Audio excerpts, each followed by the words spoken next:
નમસ્કાર મિત્રો, ખાસ કરીને અત્યારે મિત્રો આપણે પવન, વરસાદ અને આવનારા દિવસના વરસાદના રાઉન્ડ વિશે ખૂબ અગત્યની માહિતી આપવાની છે. પણ સૌપ્રથમ હું આપને જણાવી દઉં, થોડા દિવસ પહેલાં આપણે તુવેરના સારા બિયારણનો એક વિડીયો મૂકેલો હતો, એટલે એ વિડીયો પણ આ વિડીયોના અંતમાં સાઈડમાં બતાવશે. દરેક મિત્રો આ વિડીયોના અંતમાં એ વિડીયો જોઈ લેવો. હવે ખાસ કરીને પવન અને વરસાદની વાત કરવાની છે. સૌપ્રથમ આપણે પવન વિશે માહિતી આપું તો આમ જોવા જઈએ તો આપણે જે થોડા દિવસ પહેલાં વરસાદનો રાઉન્ડ હતો ત્યારે પવનની ઝડપ હતી એ નોર્મલ હતી, એટલે કે 14થી લઈને 18 કિલોમીટર પ્રતિ કલાકની હતી. એ ઝડપ અત્યારે વધી ચૂકી છે અને 25થી 30 કિલોમીટર પ્રતિ કલાકની ઝડપે અત્યારે પવન ફૂંકાઈ રહ્યો છે.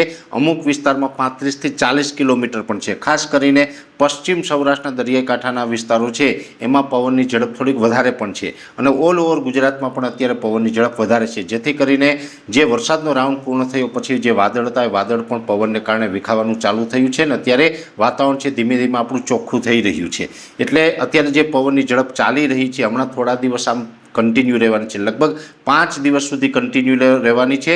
15 અથવા તો 16 જુલાઈથી પવનની ઝડપમાં ઘટાડો થાય તેવી શક્યતાઓ છે. અત્યારે જે એવરેજ 25થી 30 કિલોમીટર ઝડપે પવન ચાલી રહ્યો છે એ પછી 18થી 19ની ઝડપ થશે, એટલે 15 અથવા તો 16 તારીખથી પવનની ઝડપમાં ઘટાડો થઈ શકે છે.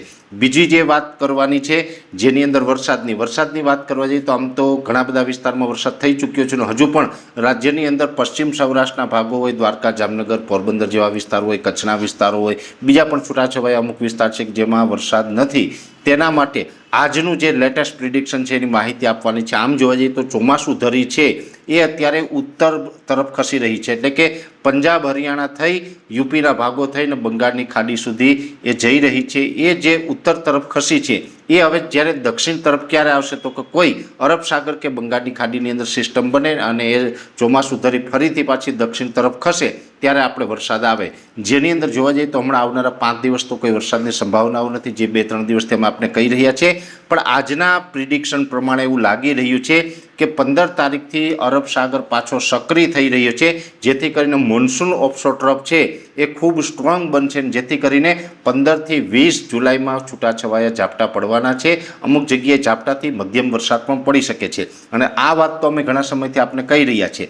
પણ હવે બીજા સારા સમાચાર એ છે કે જે 25થી 31 જુલાઈમાં વરસાદ પડવાનો છે એ સાર્વત્રિક અને ભારેથી અતિ ભારે વરસાદનો રાઉન્ડ હશે અને એની અંદર પણ પશ્ચિમ સૌરાષ્ટ્ર અને જે કચ્છના ભાગો બાકી રહી ગયા છે એને પણ લાભ મળવાનો છે.